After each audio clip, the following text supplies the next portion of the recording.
ഷാരോൺ രാജ് വധക്കേസിൽ ഒന്നാം പ്രതി ഗ്രീഷ്മയ്ക്ക് വധശിക്ഷ ലഭിച്ചു.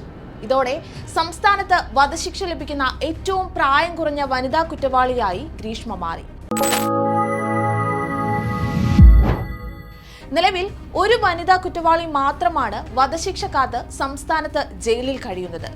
വിഴിഞ്ഞത്ത് ശാന്തകുമാരി എന്ന വയോധികയെ മോഷണത്തിനായി കൊന്ന് ചാക്കിലാക്കി തട്ടിമ്പുറത്തുപേക്ഷിച്ച കേസിലെ ഒന്നാം പ്രതി റഫീഖ ബീവി. ഈ പട്ടികയിലേക്കാണ് ഗ്രീഷ്മ കൂടി ചേരുന്നത്. നെയ്യാറ്റിൻകര സെഷൻസ് കോടതിയാണ് ഈ രണ്ടു കേസുകളിലും വിധി പറഞ്ഞതെന്നതും ശ്രദ്ധേയമാണ്. 11 ദിവസം ഒരു തുള്ളി വെള്ളം പോലും കുടിക്കാതെ ഷാരോൺ മരണത്തോട് മല്ലിട്ടുവെന്ന് വിധി പ്രസ്താവനത്തിനു മുന്നോടിയായി കോടതി പറഞ്ഞു. ഗ്രീഷ്മ കൊലപാതകത്തിന് പദ്ധതിയിട്ട കാര്യം ഷാരോണിന് അറിയില്ലായിരുന്നു. സ്നേഹിക്കുന്ന ഒരാളെയും വിശ്വസിക്കാൻ കഴിയില്ലെന്ന സന്ദേശമാണ് ഈ കേസ് നൽകിയത്.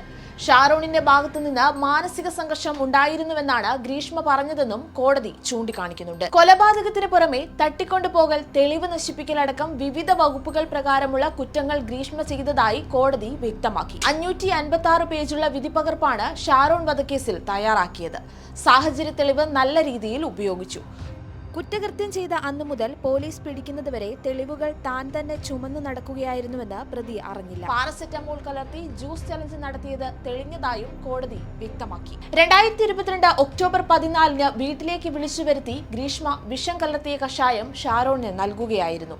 തിരുവനന്തപുരം മെഡിക്കൽ കോളേജിൽ ചികിത്സയിലിരിക്കെ ഒക്ടോബർ 25 ഷാരോൺ മരണത്തിന് കീഴടങ്ങുന്നത്.